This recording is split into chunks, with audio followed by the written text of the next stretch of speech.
ইরানের বিরুদ্ধে নতুন করে কঠোর অর্থনৈতিক চাপের ঘোষণা দিয়েছে যুক্তরাষ্ট্র। মার্কিন ট্রেজারি সেক্রেটারি স্কট বেসেন্ট জানান, তেহরানের সঙ্গে ব্যবসা ও আর্থিক লেনদেনে জড়িত দেশ ও প্রতিষ্ঠানগুলোকেও নিষেধাজ্ঞার আওতায় আনা হবে। ইরান সম্পূর্ণরূপে বিশ্ব থেকে বিচ্ছিন্ন হওয়া না পর্যন্ত দেশটির অর্থনীতির প্রতিটি লাইফলাইন ছিন্ন করা হবে। পৃথিবীর প্রতিটি রাষ্ট্রকে এখন যুক্তরাষ্ট্র ও ইরানের মধ্যে যে কোনো একটি পক্ষকে বেছে নিতে হবে।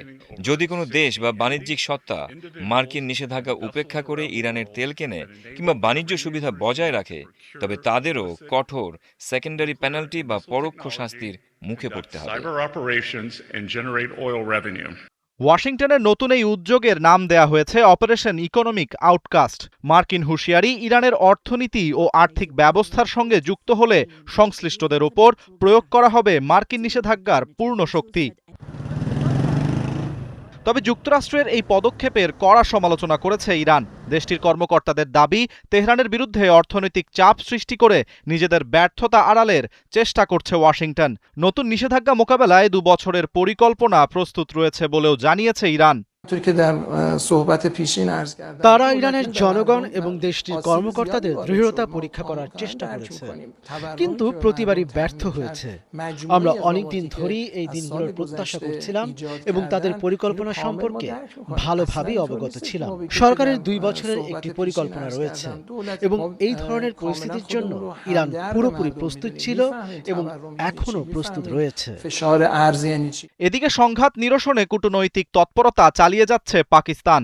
দেশটির স্বরাষ্ট্রমন্ত্রী মহসিন নাকভি জানিয়েছেন, চলমান সংকট নিরসনে যুক্তরাষ্ট্র ও ইরানের মধ্যে আগে স্বাক্ষরিত সমঝোতা স্মারক পুনর্বহালের বিষয়ে আলোচনা করেছে পাকিস্তান ও ইরান। এক্সে দেয়া এক পোস্টে নাকভি জানান, তিনিও পাকিস্তানের সেনাপ্রধান ফিল্ড মার্শাল আসিম মুনির ইরানের প্রেসিডেন্টের সঙ্গে অত্যন্ত ইতিবাচক ও ফলপ্রসূ বৈঠক করেছেন।